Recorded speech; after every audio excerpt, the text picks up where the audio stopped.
In this video, I want to go over basic Vim navigation commands.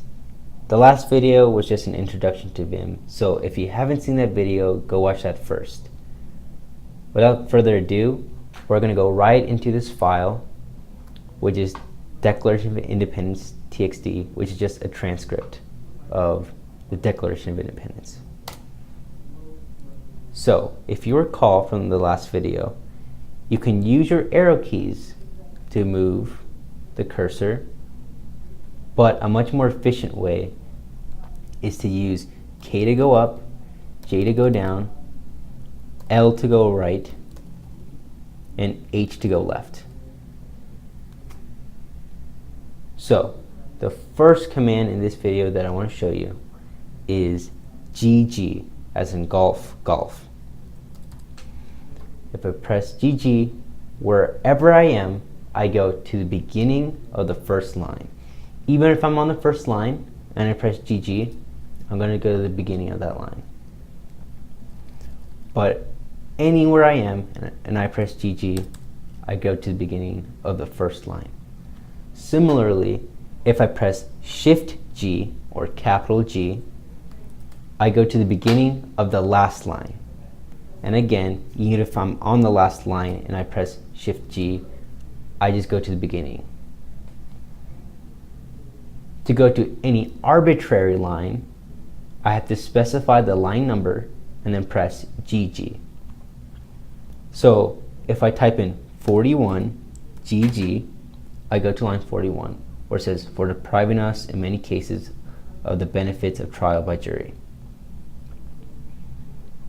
Now, you may be wondering, why is it that when we press GG in this case, it doesn't just go to the first line?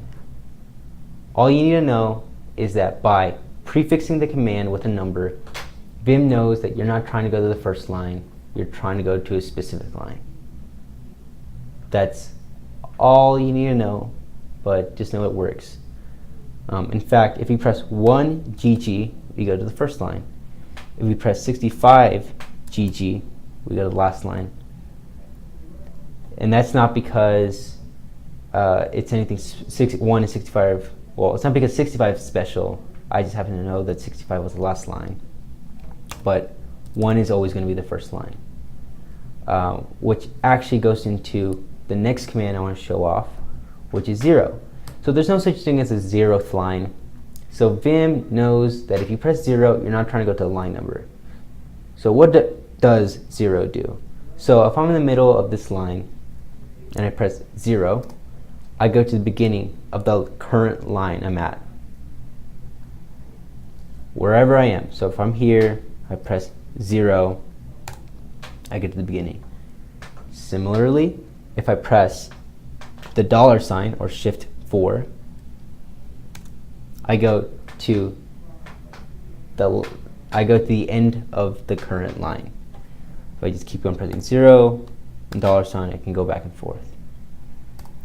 This leads into the next command I want to show off, which is W for word. If I press W, I go to the beginning of the next word. So interestingly, Vim has a very specific definition of words. And in general, you can say that words are separated by white space. But that's not always the case. For example, with self-evident, it sees the dash as a separate word. But in most cases, that's not going to be a problem. I personally don't use this command as often, mainly because I'm not looking at text documents like this. I'm usually looking at source code. But I still want to show it off because I do use it every once in a while. Now, a similar command is E. If I press E, I go to the end of the next word. This one has its uses, but when I do use either of these commands, I usually go for W. Now, similar to those two is B. If I press B, I go to the beginning of the last word. Now just play around with these to get familiar with the logic of it and just the conditions in which these things trigger. But that's just the basics. Now if I press end parenthesis, the end parenthesis, I go to the beginning of the next sentence. So sentences are just defined with periods and spaces, I think. If we delete this, let's see. Yeah, it doesn't detect that next sentence. So you need at least a period and a space for Vim to know it's a sentence. But I can also press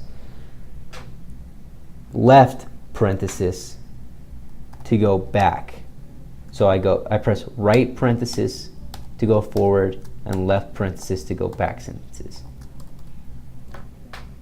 Now another one is right curly bracket, and that will go forward in paragraphs. So Vim defines paragraphs as anything that's within a new line, basically. You see how Vim considers this a paragraph when I take away these spaces.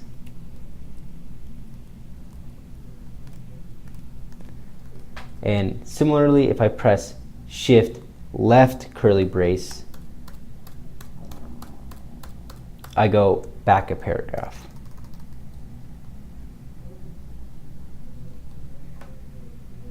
Now, the last set of commands I want to show you is Ctrl+D to scroll down.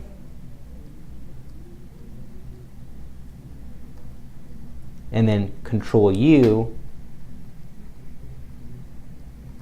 to go up. It's pretty straightforward. There are other navigation commands, but these are definitely the most common. Oh, one last thing I should show you, not as important. Wherever you are in your screen and you press Shift-H, your cursor moves to the top of the current screen. And if I press Shift-L, my cursor goes to the bottom of the current screen. This is an example of commands that, yeah, they can be helpful, but I have never practically used these. If you have a comment about any other useful Vim navigation commands, please post them. But these ones I think are the most popular and the ones that I personally use a lot. Thank you for watching, and I don't know when I have my next video, but if you can, leave a like. I won't really ask that much, but I'll ask it now. Give it a like, comment, subscribe. Anyways, thanks for watching.